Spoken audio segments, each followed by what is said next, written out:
Fellow citizens, let me say that I'm truly honored to have this engagement with you in Doha this evening.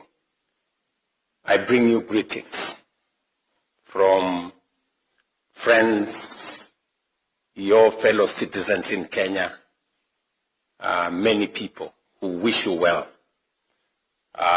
This evening, on behalf of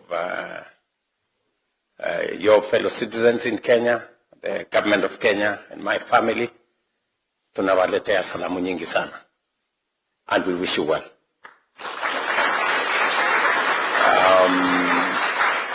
I must admit that it is true that I had scheduled to leave this evening.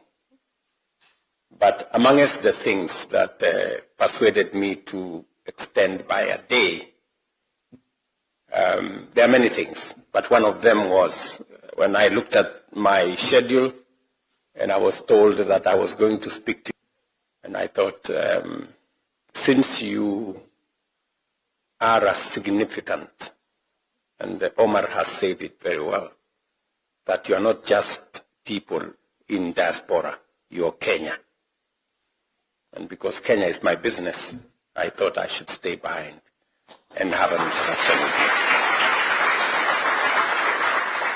I also must admit that I have been to many diaspora meetings.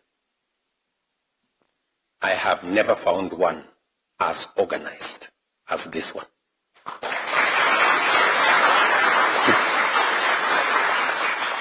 Honestly, I have never been to a diaspora meeting with clarity, with focus, and with great organization like the one I see here. Congratulations to you guys.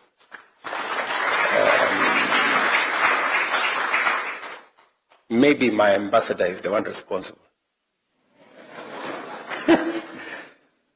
But I'm told it's not him. I'm told it's you guys. The team here in Doha, the leaders, the diaspora leaders here, congratulations. You really, I'm very proud of you guys. You have spoken to the core issues that you think are of concern to you, and you have spoken in a very profound way. You have actually spoken to how we can solve them, not how big the problems are, but how possible the solutions can be achieved. And therefore, it's a very positive conversation. Let me just say a few things, then I can open the floor for an interaction or a conversation.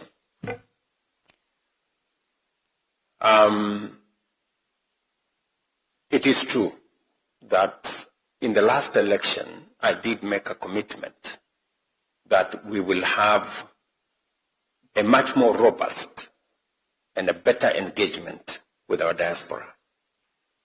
And it is the reason why I set up a State Department for Diaspora Affairs.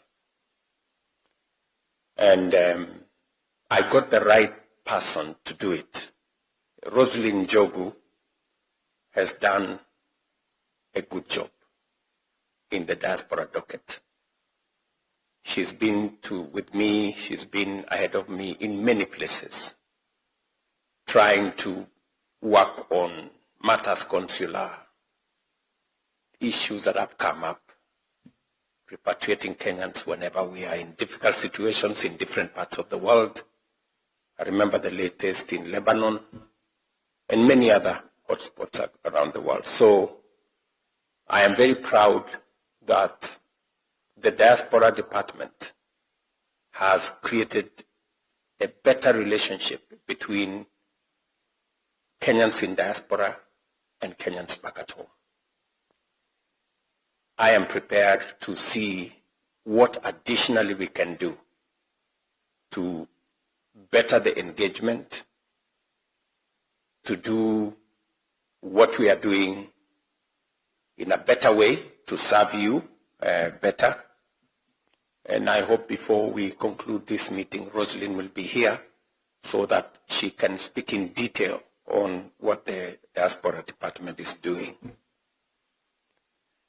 Let me also say that back at home, we have been deliberate about matters diaspora. The National Employment Authority, and the chair, I saw her somewhere in town today, was a very convoluted place when we came into office. We had many very bad people operating as employment agencies. What are those people called again, Mutua? Recruitment agencies. And we had very crooked, very unprofessional people. So we have had to change the registration process for recruitment agencies. And we have had to disappoint many people because recruitment agencies that had a track record of doing the wrong thing, we've had to deregister. How many again, Mutua? Almost 600 recruitment agencies. We have had to deregister them because they were doing the wrong thing. They were picking money from people. They were sending people with, tourist visa. Many of the complaints that we got were because of the recruitment agencies doing the wrong things. We've since created a multi-agency team that now looks at the whole exercise of Kenyans being recruited outside Kenya in a holistic manner. We have gone through the motions to make sure that all the job opportunities from every part of the world are posted on a government website where everybody can see, so that if it is not in the government website, then you know that job is actually fake. We have also streamlined the processes to make sure that if you're looking for a passport, we've reduced the time for people who have a letter of employment from waiting for 2-3 months. Now you can get a passport in 2-3 days. We've created a green channel for the people like yourselves who have a job outside Kenya, so that we can encourage, more recruitment agencies, more Kenyans to apply. And we've also, apart from creating a green channel for passports, we have also found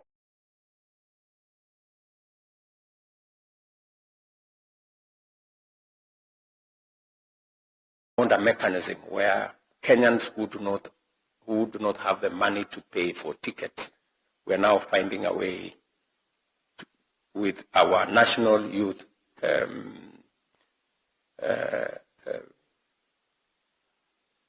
fund, youth fund, and we are also taking it now to Uwezo Fund so that they can find money which they refund after some time to buy themselves tickets and find their way to jobs. I have also been very clear on making sure that we do not send Kenyans to countries that we do not have bilateral labor agreements. And it is the reason why, under the leadership of Musalia Mudavadi and the State Department for Diaspora and Ministry of Labor, we are signing more bilateral labor agreements. We are upgrading those that already exist. Like already there is a conversation between the government of Kenya and the state of Qatar on making sure that we now increase the number of skilled workforce that comes into this country. We're doing the same in Saudi Arabia. We're lucky we've done this again last year with Germany, with Austria. I had a conversation with the president of Hungary again today, and we are looking at opportunities there. He will be visiting Kenya sometime early next year for us to conclude that process.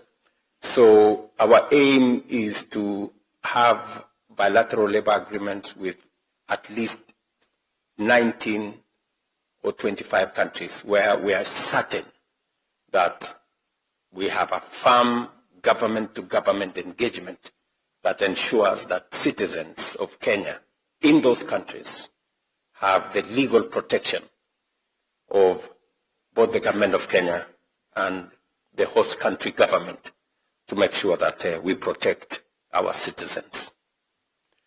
And so, to you people in Qatar, I am very happy when I landed at the airport.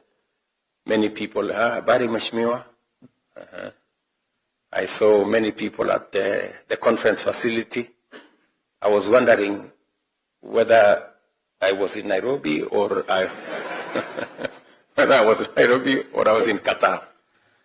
But you feel a sense of pride if you see citizens of your country, you know, in different places of the world. And specifically to you people in Qatar, I must say congratulations, you are doing a wonderful job, and you have our support. Let me also say that it is our intention to support you on 3 other areas. We are working as a government to see how we can reduce the cost of you sending money back home, remittance. We know that it costs anywhere between 5 to 10% of the money you send. And if you look at the amount of money that comes to Kenya, it's about $5 billion. If you do 5% of $5 billion, it's colossal. It's huge money. It can make a big difference. So I did instruct the central bank to work with the International Association of Remittance so that we can find, you know, much more cost-effective mechanisms of you being able to send your money back home. The second issue we are working on is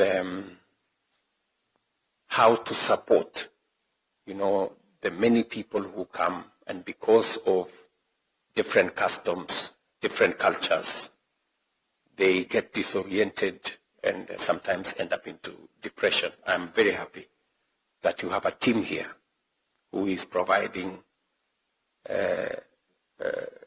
psychological support to Kenyans here. We're trying to mainstream that into policy so that we can find support through our embassies to support Kenyans. I think Rosemary would have been better placed to explain because she has briefed me on what they are doing and how we need to mainstream that, provide more safe houses for people to, you know, if people are in need or they are affected in one way or another, they can find a safe place where we can assist them, even as we find mechanisms of how to support them either here or to support them to go back home. So we are still assessing. You know, I think there are now a couple of safe houses in different countries. We're trying to expand that footprint so that we can support more Kenyans and their families in the diaspora. And finally, we also want to see how we can support you invest back home and help you structure that investment. We are in the final stages of a diaspora bond on how people in the diaspora can support Kenya with a diaspora bond that also gives you an investment income.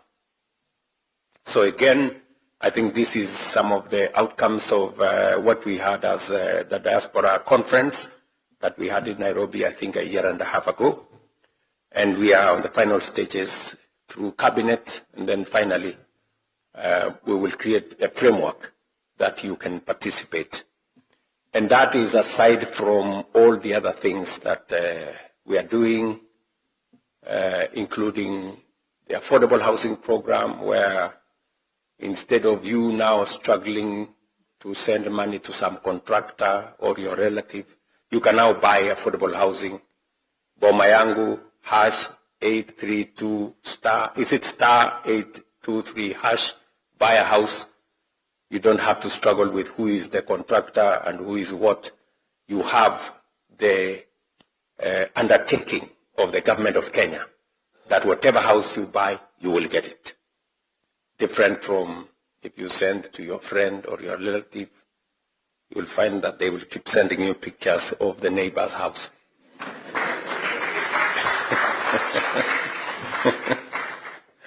I think there are many experiences of that kind of that kind, right?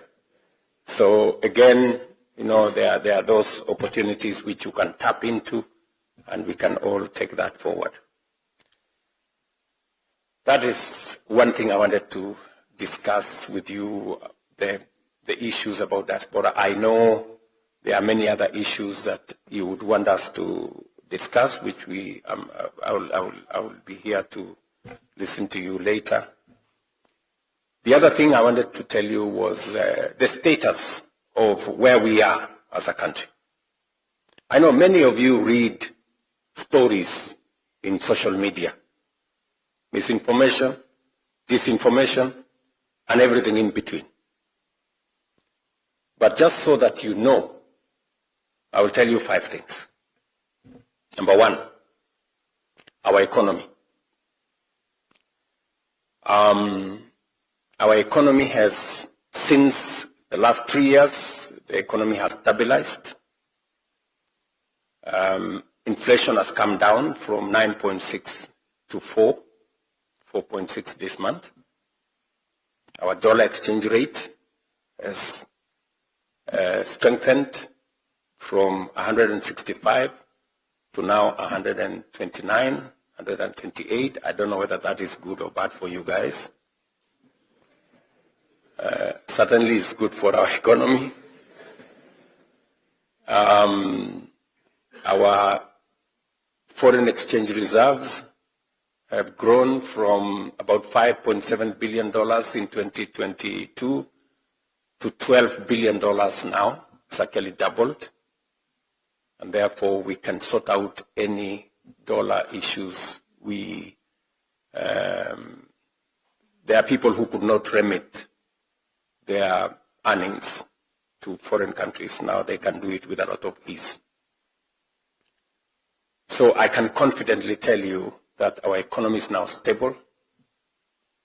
For those of you who follow the international financial news,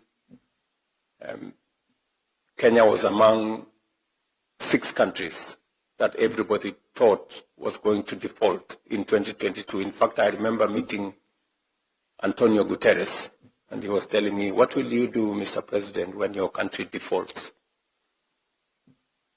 But the good news is that by God's grace, with all the things that we did in between, cut back on this, removing subsidies on many of the things that were there, of the 6 countries that were billed to default, 5 defaulted, Kenya did not.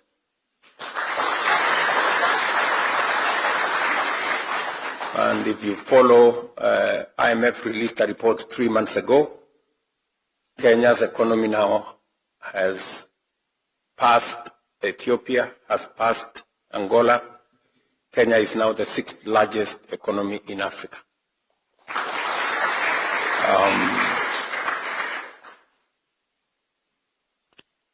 If you follow news, our Nairobi Securities Exchange was the best security exchange in Africa last year.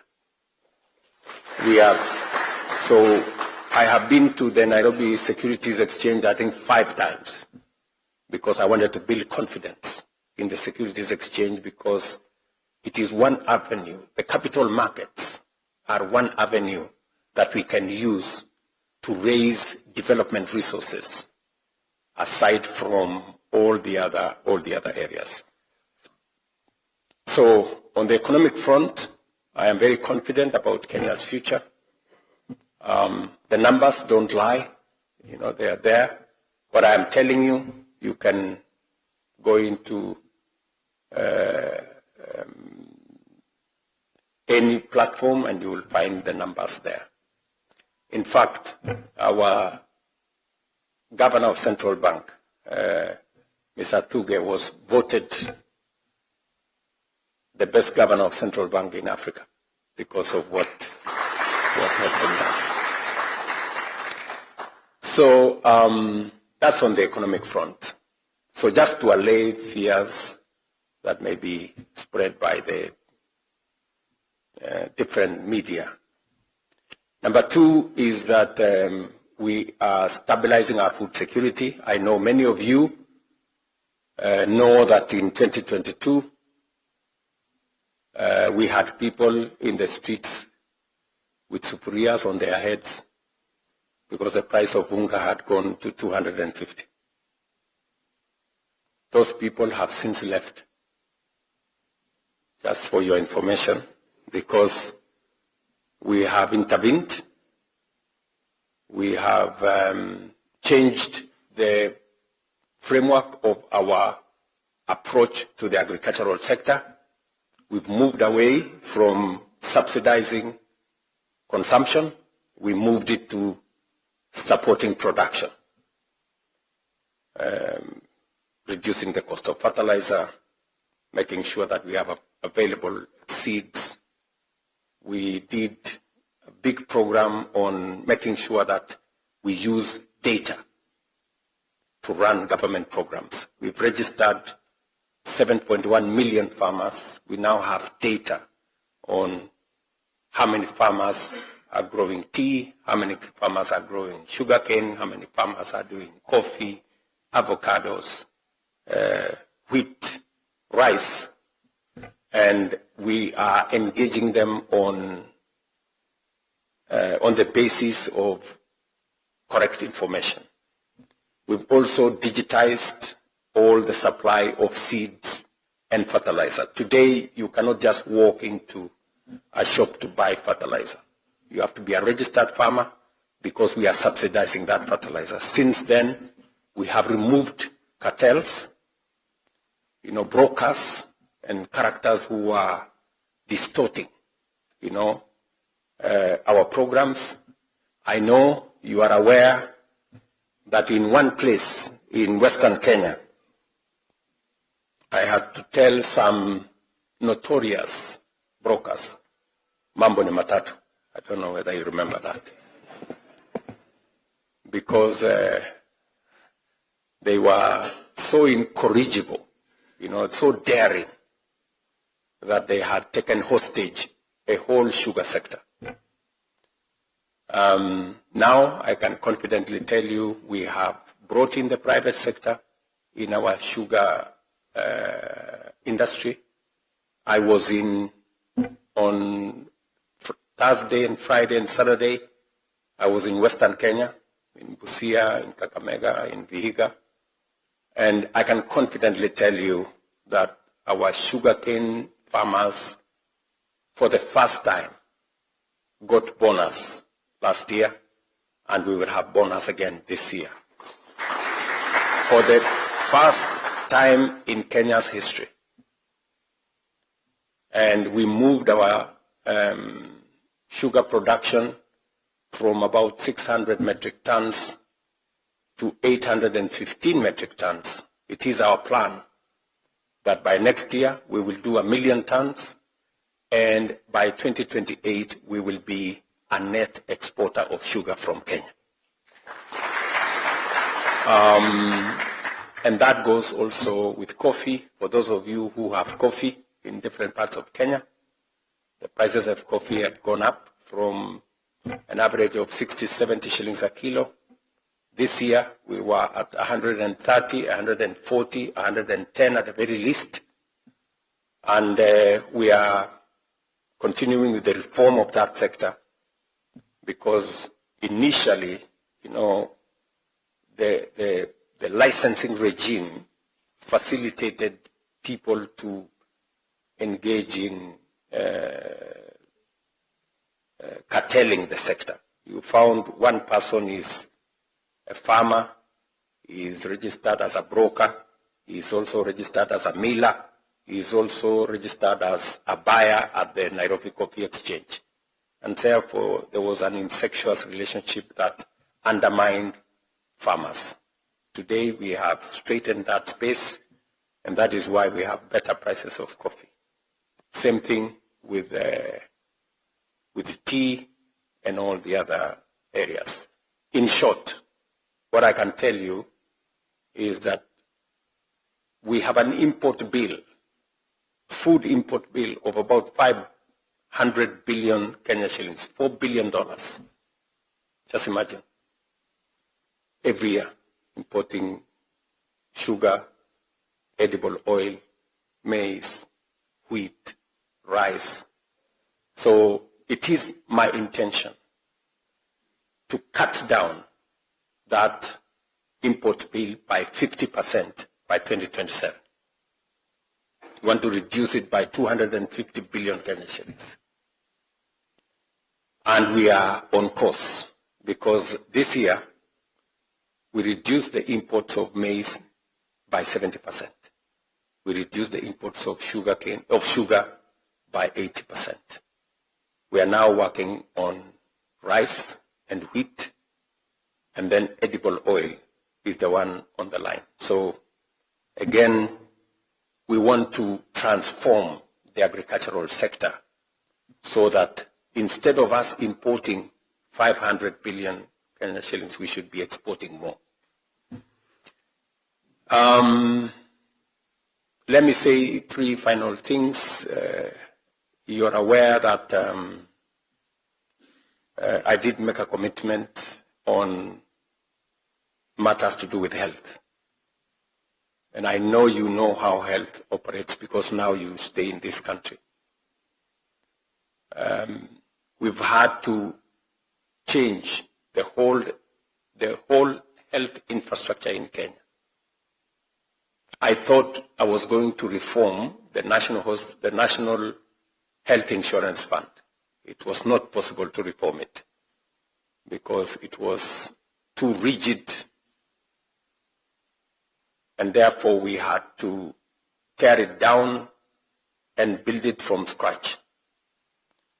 So we went to Parliament, took a bit of time, but we now have 5 pieces of legislation. From one law, we have now 5 pieces of legislation that undertake our health infrastructure program, moving it from a health infrastructure that was heavily tilted towards those who had jobs and those who had means, to a universal health coverage where everybody is on board.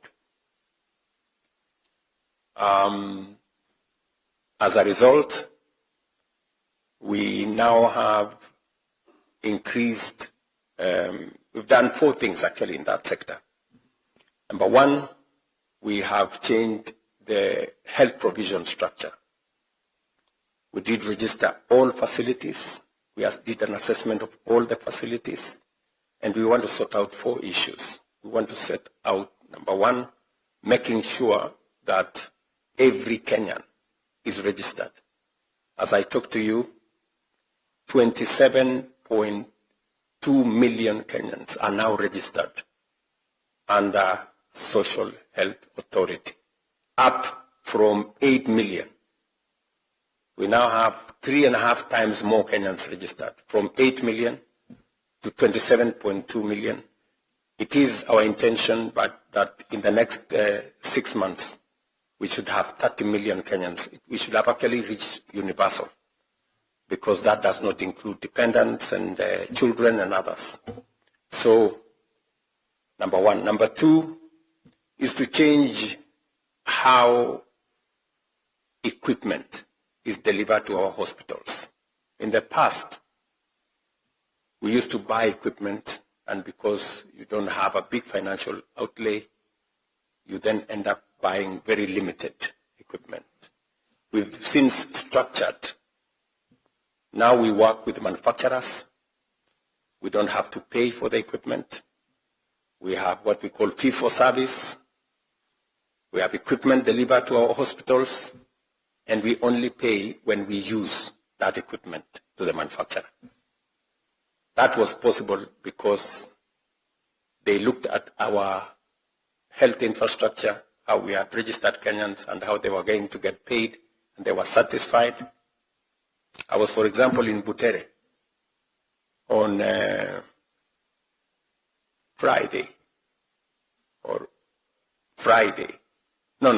Thursday. I was on Thursday in Butere. This small level 4 hospital in Butere, and you had CT scan there, you had all manner of equipment there. Ordinarily, you would never find a CT scan in Butere.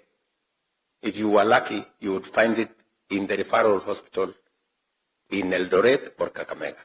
But because of the new framework we have created, it is possible for us to deploy the most sophisticated equipment in every hospital in Kenya. On Monday, or was it Tuesday, I was in Nakuru.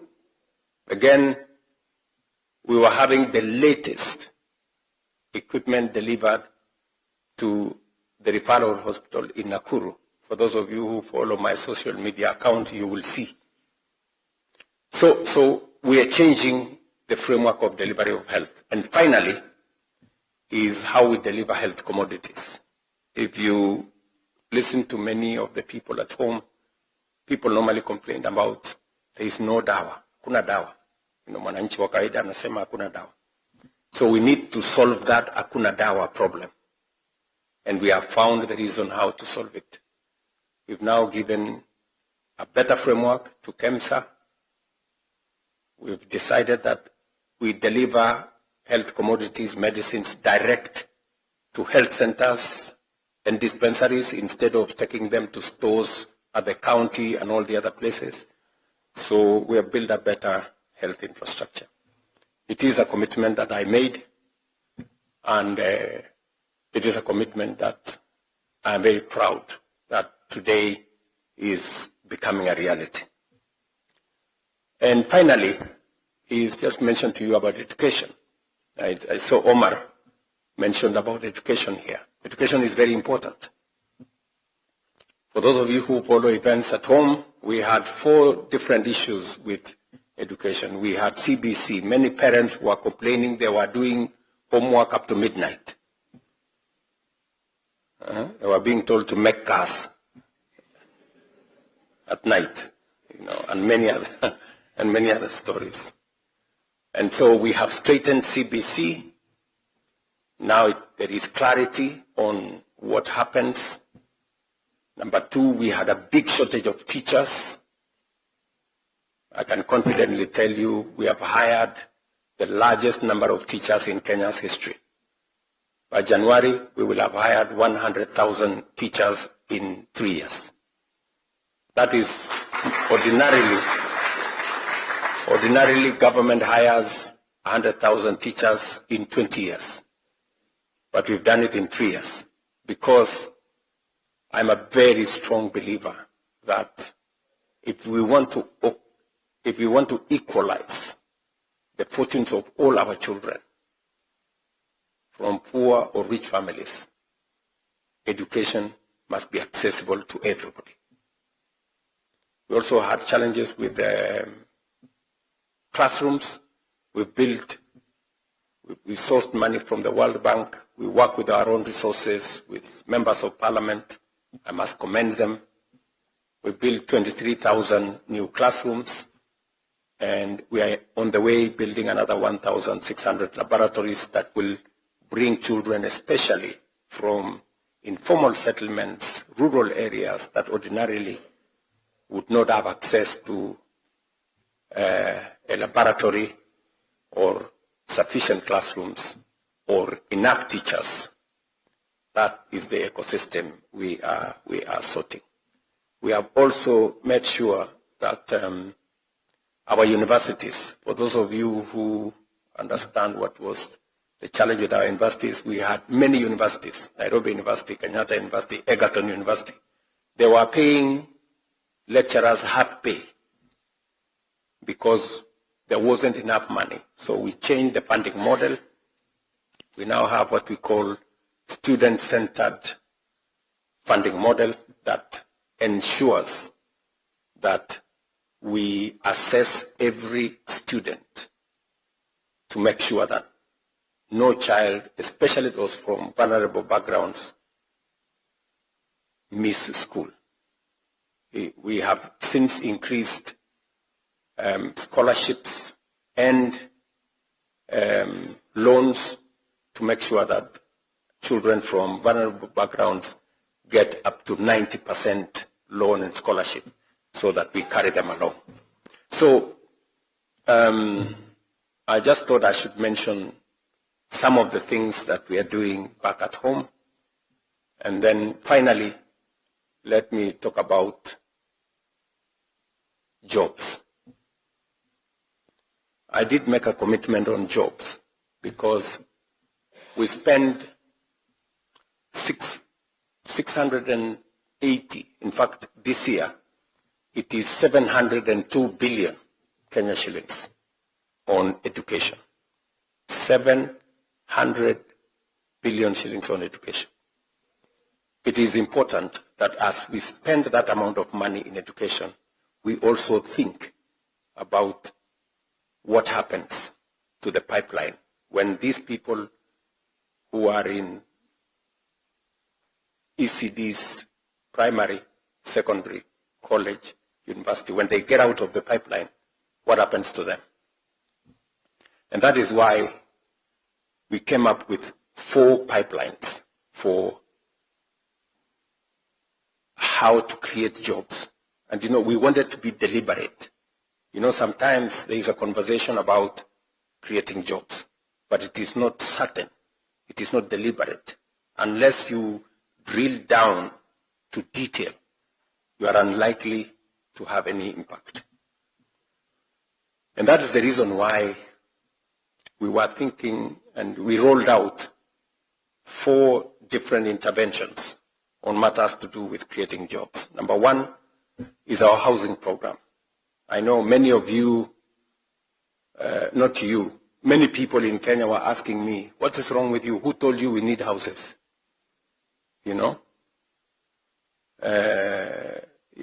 But you see, any country that needs to stimulate the economy, they look at public infrastructure that creates, that is labor intensive and uses it, whether it's America, whether it is Europe, that's what they do. And again, for your information, housing was a program that has been there with us. It was there in the KANU manifesto. It was there in the NACA manifesto. It was there in the NASA manifesto. It was there in the Jubilee manifesto. It was there in the Azimio manifesto.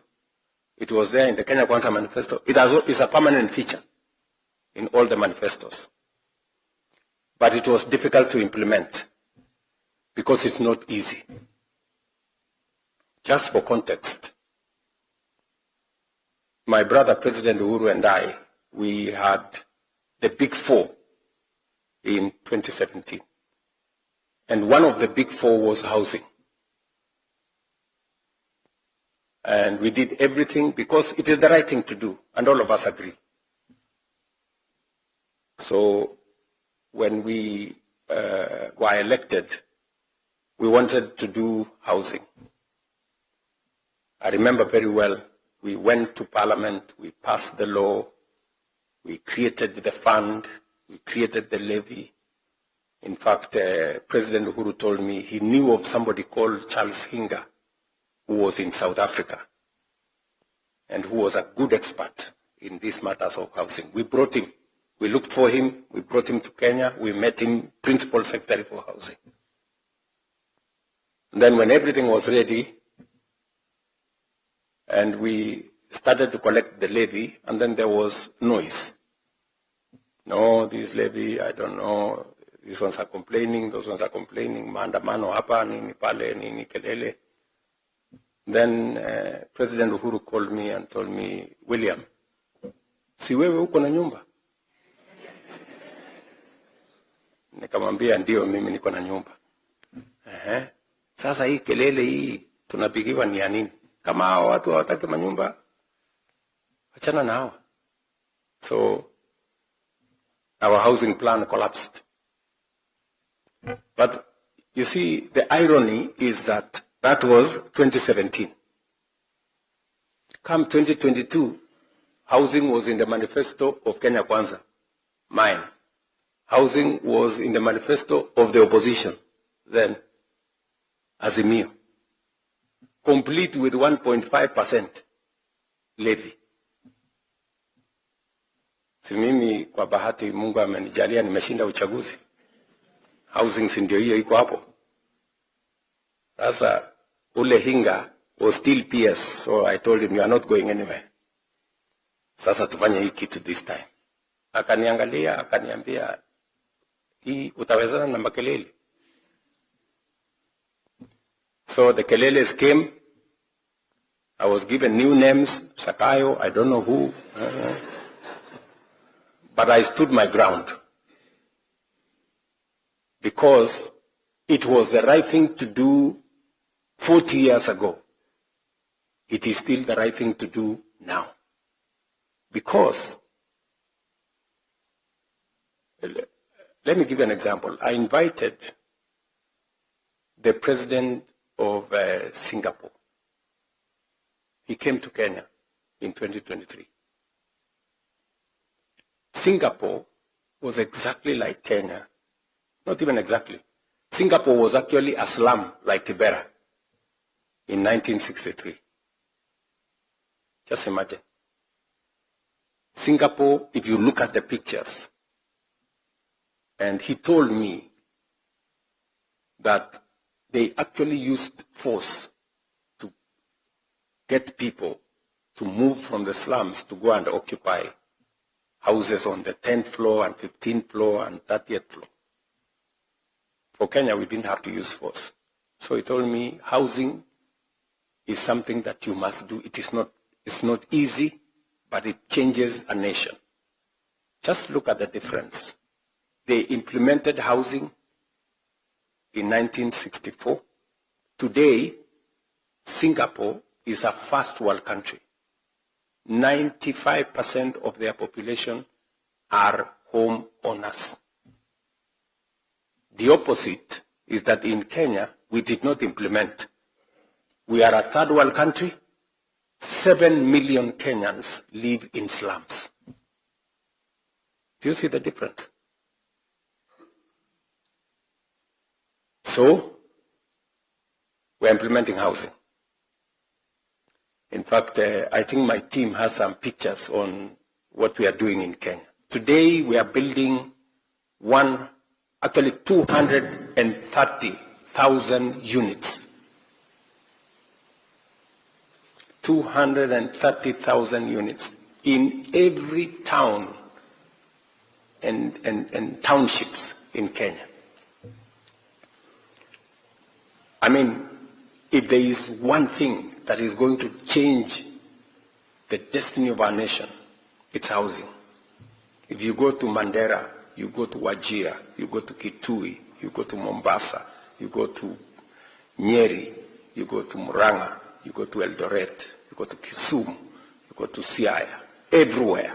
I was on Friday, I was in Funyula. Do you know where Funyula is? Unajua mahali Funyula iko? Eh? Funyula is in Busia.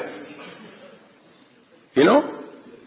And we have a 10-story affordable housing program in Funyula. We are doing another 14-story in Busia town. We are doing another one in Malaba. And on and on and on and on. Just before I show you the clip, what is happening? We are now hiring close to 600,000 people. Engineers, architects, quantity surveyors, electricians, plumbers, masons, carpenters, and everybody in between. We have people working in the steel industry, in the cement industry, in our quarries, and everybody in between. By next year, housing will be hiring 1 million people.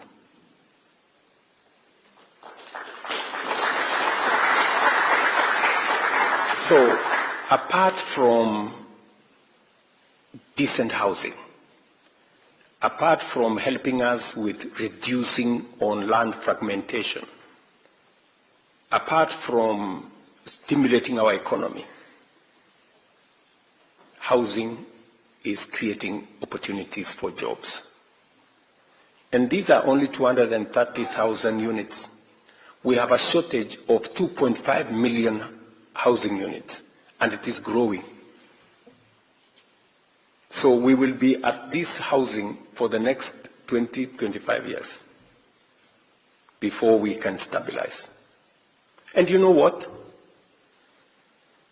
We have built this whole big program. Now the contracts we have signed is 600 billion. How much? 600 billion. Housing, markets, hostels, and all of it is our own money. We haven't borrowed from the World Bank. We have not borrowed from nobody. And for your information, if I were to go and borrow 600 billion shillings from the World Bank, I would live in Washington for 10 years to get it. I would need 10 years of letter writing and begging. But we have mobilized our own domestic resources, and Kenya is changing. The skyline of every town is changing, and we have many people working. You know, so I don't mind the names.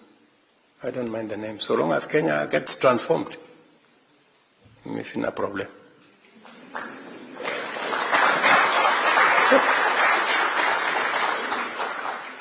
Sindio? Yeah. That's how nations are changed.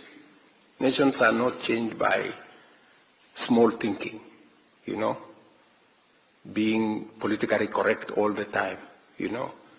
You are waiting what will begin a coffee throughout.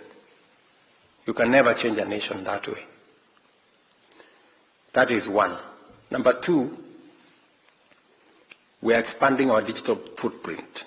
We now have Ajira centers, we now have ICT hubs, we have BPOs, business process outsourcing. In fact, Teleperformance, the largest BPO in the world, is now set up camp in Nairobi. Is that correct, Thigo? Yeah?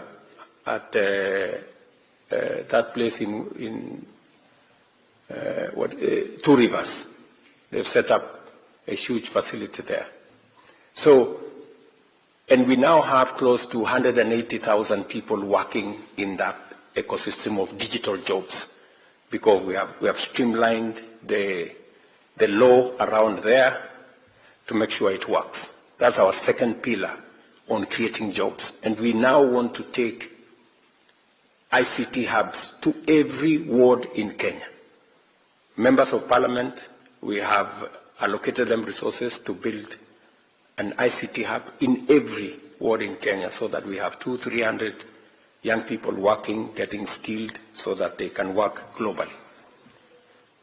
And then number 3 is what I've just discussed with you, creating a pipeline for Kenyans who want to work abroad, by streamlining visa, making sure that we have a transparent process, signing bilateral labor agreement with different countries, and doing what we must to make sure that we facilitate the diaspora the way we are doing. In the last 3 years, 420,000 Kenyans have joined the diaspora. We now have clear numbers on who is working where, what is their pay, and what is their status. I'm very happy that close to maybe 10,000 of you, between 10 and 15,000 according to Mutua, have joined the diaspora in Qatar in the last 3 years. And we will now scale up because we have removed what were bottlenecks. Our intention is to triple the number of people working in Qatar as we do it elsewhere globally, because we still have opportunities. Wherever we have an opportunity, we will drive.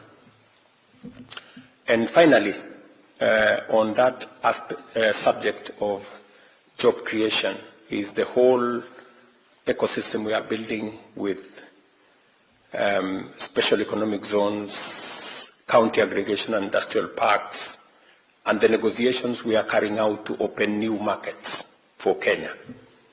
We've just concluded discussions with China to open the Chinese market for Kenyan products. We operationalized the European market. We signed the economic partnership agreement with Europe, 26 countries, last year, June. Now we have a whole European market open to Kenyan products. We have the Africa Continental Free Trade Area market, and we are engaging the US to extend AGOA and to also negotiate a bilateral labor agreement between Kenya and the United States. So all these markets are for products from Kenya. Agro-processing, value addition, manufacturing, industrialization, that is the trajectory we are using to create new opportunities for work. So I just thought of, putting this picture to you as citizens of Kenya, so that you know the status of your country and you know where to participate and how to contribute. Finally, before we do this clip, let me conclude by saying that what we have done in the last 3 years is okay, but it's not good enough. It is not good enough. Why do I say so? Kenya is a third world country by mistake. We shouldn't be a third world country. We are not made of third world country stuff. We are supposed to be playing in a different league. Do you understand? Yes. We can move Kenya from a third world country to a first world country in our lifetime, if we do a couple of things right. And I have put a proposition to us, to the people of Kenya, on how to move from a third world country to a first world country in the next 25 to 30 years. China did it, Korea did it, other countries, Malaysia did it, we can do it. Looking at what we have done, I am very persuaded that we can move this country to a first world country. we need to do three things, in my opinion.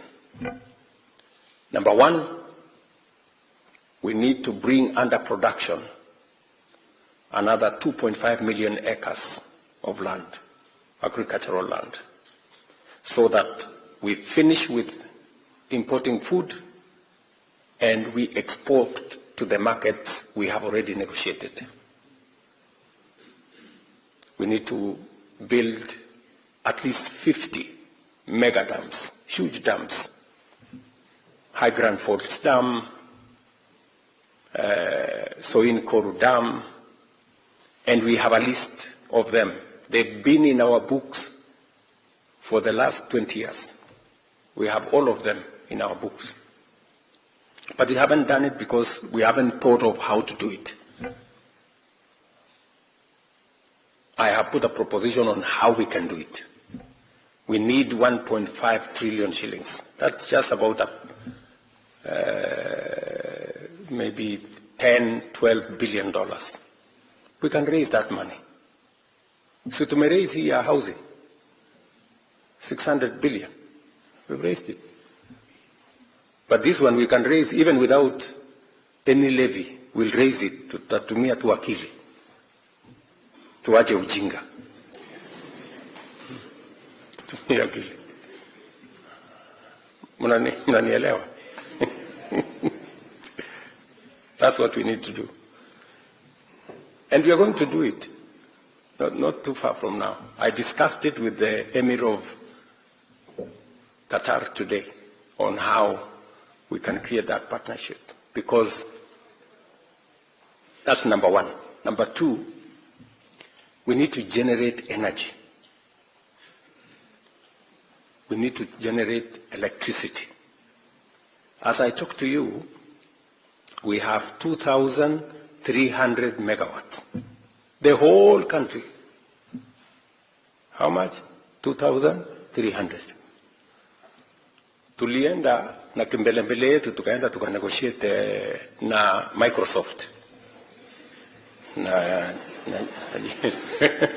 G42 tukanegotiate. You know, when I went for the trip, I went to the United States with Biden.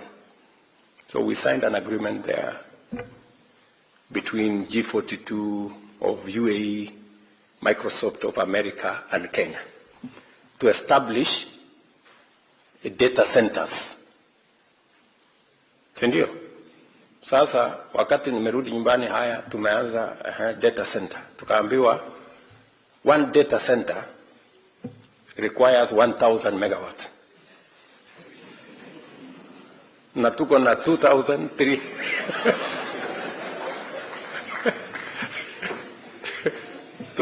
Tuko na 2,300 megawatts the whole country. So ili tufanye hiyo data center, we have to shut down half the country. Unaona sasa? So we need to have, if we have to industrialize, if we have to engage in manufacturing, we need minimum 10,000 megawatts of energy. And we need it like yesterday. Today, in Kenya, jioni between 5 and 10 p.m., we have to do load shedding. We have to shut off some areas to be able to power other areas because our energy haitoshi. I was in Ethiopia last month. Tulienda kufungua dam hapo. That one dam is generating 5,400 megawatts. 2.5 times our whole power in Kenya. One dam. Mnaona si tuko na shida? Tuko na problem. So we have to. And we need about 1.2 trillion to do it. And we will find the money to do it. Mnanielewa? Yes. Otherwise, we will be left behind. Huyu is my technology advisor. AI, if we are left behind, tutakwama milele. So we cannot afford to be left behind this time. And AI is a huge consumer of energy. So we have to. And I have to tell you this. Simuliniambia, you are Kenya abroad. Yes, I have to tell you, because you have a stake in this. And then number 3, we have to invest in infrastructure. We need to extend the SGR from Naivasha to Uganda. We need minimum another 10,000 kilometers of tarmac so that you people can get home whenever you're going home. And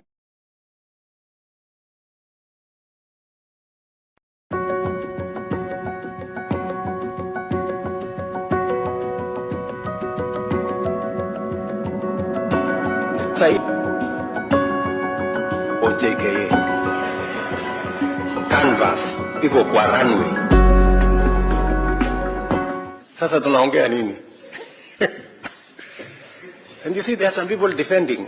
No, you see, Ruto anataka kuuza airport. Mimi nataka niuze airport niende nifanyie kitu gani? You know, Qatar here is building an airport in Rwanda under the same framework. Are we together? So I had a conversation with the Emir today, and we have put on the table what we are going to do with our airport, what are we going to do with Kenya Airways, and all the other things. Because, you know, the kind of investment we need kwa hiyo airport yetu is possibly almost 200 billion Kenya shillings. We don't have to put our money. We have money in the private sector that can do it. Yeah? So we need about 4.5 trillion Kenya shillings to undertake the 3 things I have told you. It's about $35 billion, and we are going to do it. Otherwise, tutakwama. Shida, friends, shida tuko nae Kenya ni average thinking, you know, ordinary, usual. Unless we up our game, unless we up our ambition, unless we think about the extraordinary. And I like the person who prayed here. He said, excellence and integrity in his prayer. We have to begin to think about the excellent. Wachana na hii average. Hii average thinking hii ndio inatuletea hasara. We look at everything, we think it is impossible. We look at that, we think it's impossible. Others did it. Why can't we do it? You know? So I really want to persuade you as citizens of our great country. Let us agree to change Kenya. We can do it. Let me give you one final example. Sababu najua imani yenu pengine iko kidogo.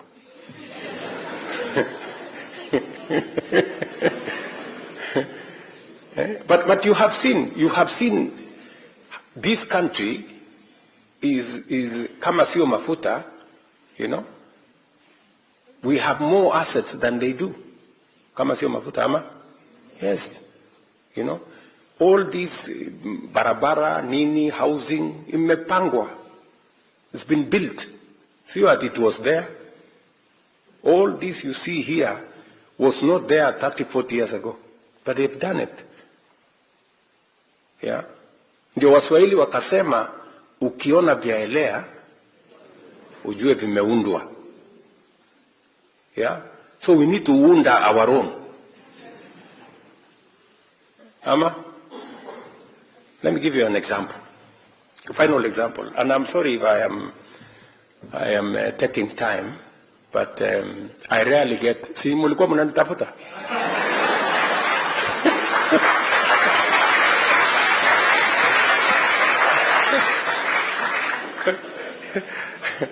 Hata mimi nilikuwa na watafuta.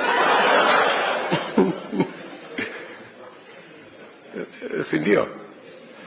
Now listen. Why I'm telling you these things are possible. When I look at housing, look at what we have achieved. You know, in 2 years, just 2 years, you go to Mukuru, you go to Eldoret, you go to Nakuru, you go to Kisumu, you go to Migori, you go to anywhere. You know, things are happening. And it's just 2 years. Just imagine if we do this for 10 years. What about 20 years? You will not recognize Kenya in 20 years of this. But let me give you a much more pointed example. Investment is a function of savings. I'm a scientist. I was told by the economists. The economists, that's what the economists say. I'm a scientist myself. I've become a good student of economics over time.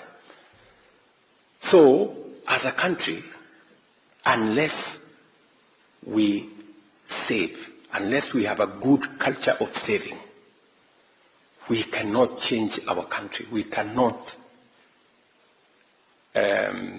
invest. And that is the reason why NSSF, which is the public saving entity, over the years has been, was never transformed. It's been like that for 40 years. And it's just small thinking. People refuse to think outside the box. So when we came into office with Uhuru Kenyatta, we decided we want to change this. What do countries do? Public saving, countries do a percentage of people's salary. For Kenya, we made a mistake and we put a static number, 200 shillings. Imagine up to 2023, 2 years ago,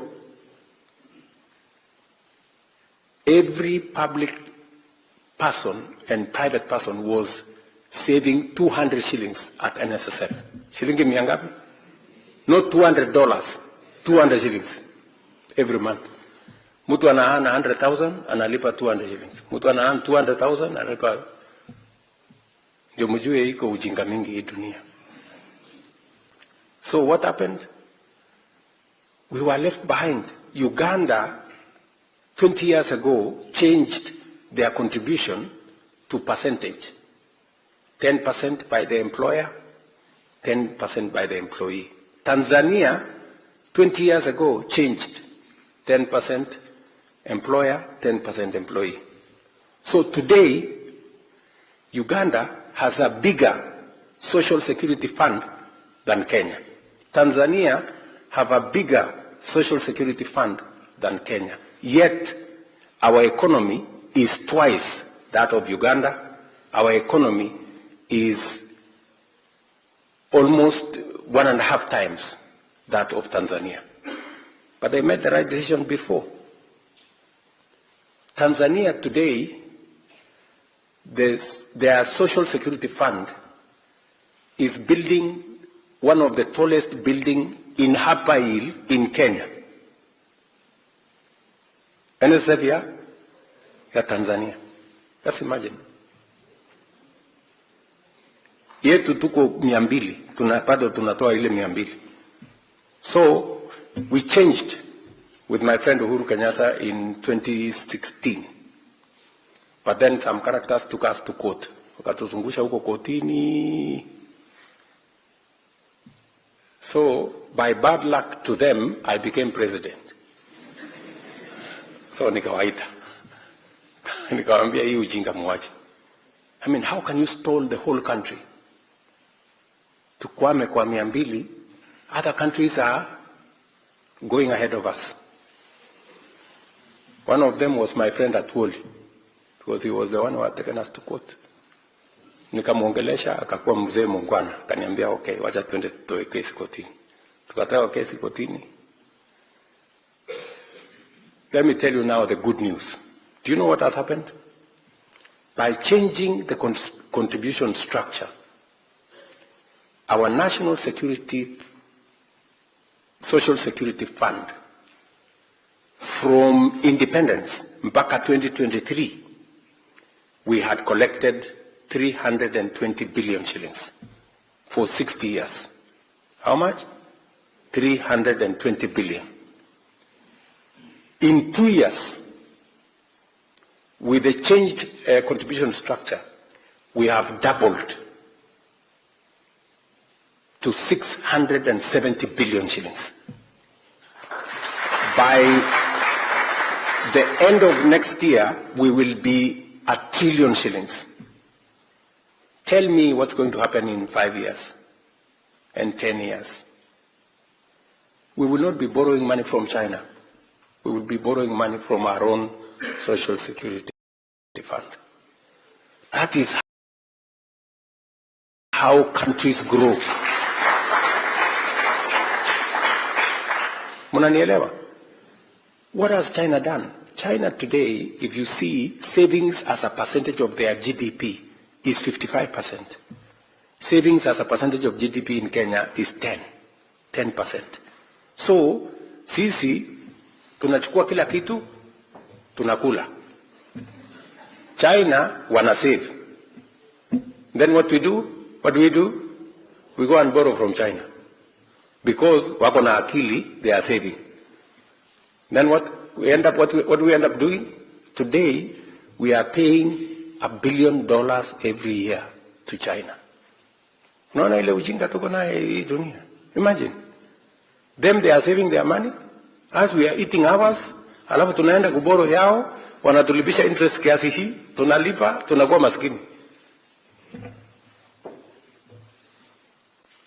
I have to tell you this. Si mimi ndio rais wa Kenya. Unless I tell you, so that you know where we are.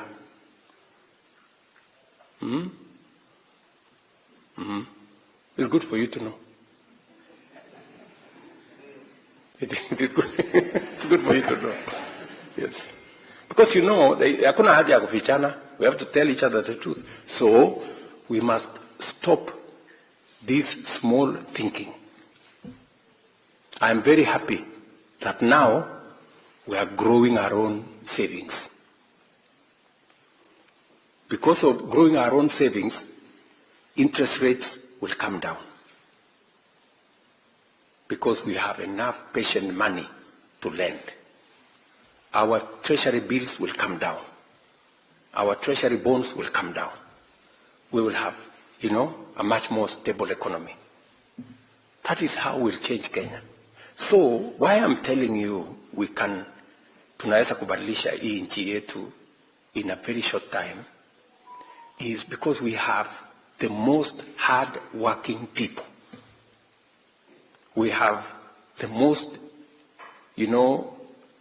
innovative people.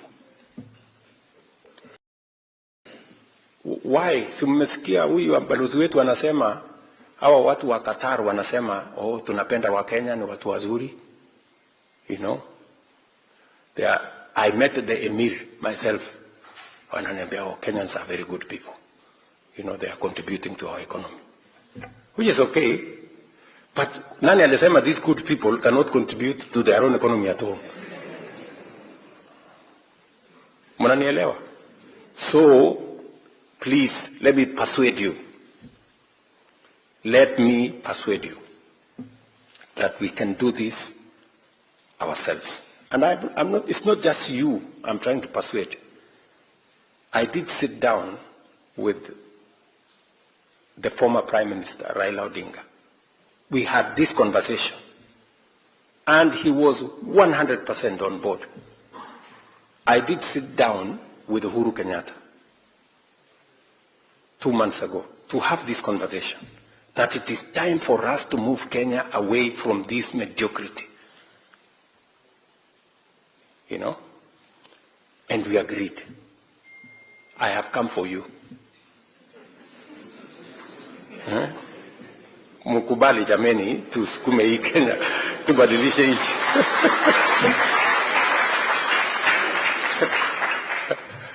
That is why I changed my flight. Because I wanted to talk to you. I wanted to talk to you. Because it's not always that God gives you an opportunity like the one I have. Sindio? Yes. Unajua hapo nyuma, pengine other people could have given excuses. You know? Pengine mwingine anasema nilikuwa mzee. Mwingine anasema pengine si kusoma zaidi. Lakini mimi, what excuse do I have? I'm not an old man. Nimesoma vizuri. You know? Mimi si mtu mjinga. I know what I'm doing. So, I don't have an excuse not to transform Kenya. I just need your partnership and assistance. Munisamee kama nimewachokesha, lakini I had to.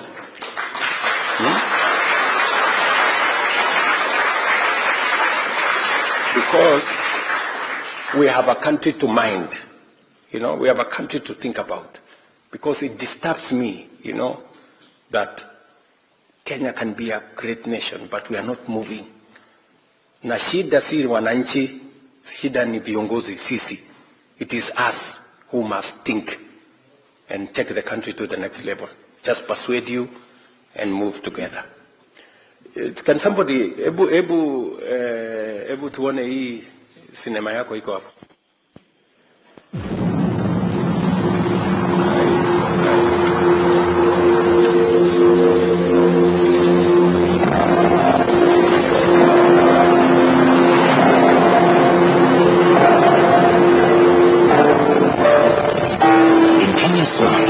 Families pay more for less.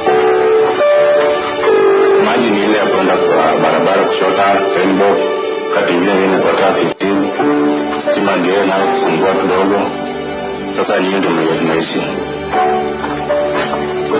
Mimi naitwa Jeff Diambo, nilikuwa naisha hapa ni Mkuru upande wa Riara. Maisha hapa ilikuwa ngumu. Baadaye tumezaliwa hapa, lakini tumekuwa tukipitia changamoto nyingi sana. Drainage iko very poor, unakuta maji mengia mpaka kwa nyumba. Tulikuwa na challenge ya stima, tunatumia stima ile ya sambaza. Hiyo stima most of time unakuta kwamba inashikanishwa na mabati, so inaleta mambo ya shock. Kama kuna shida tumekuwa na hapa, challenge kubwa ni mambo ya security. Kwa sababu security hapa ilikuwa tu ni wewe mwenyewe unajibebea maisha. Wakati mwingine hata kama nilikwenda kukatia mboga pale kwa kibanda, yale maji pale si masafi, maana yamepita kwenye mitaro. Inaleta shida sana katika mwili zetu. This is the poverty penalty. Today, that story is changing.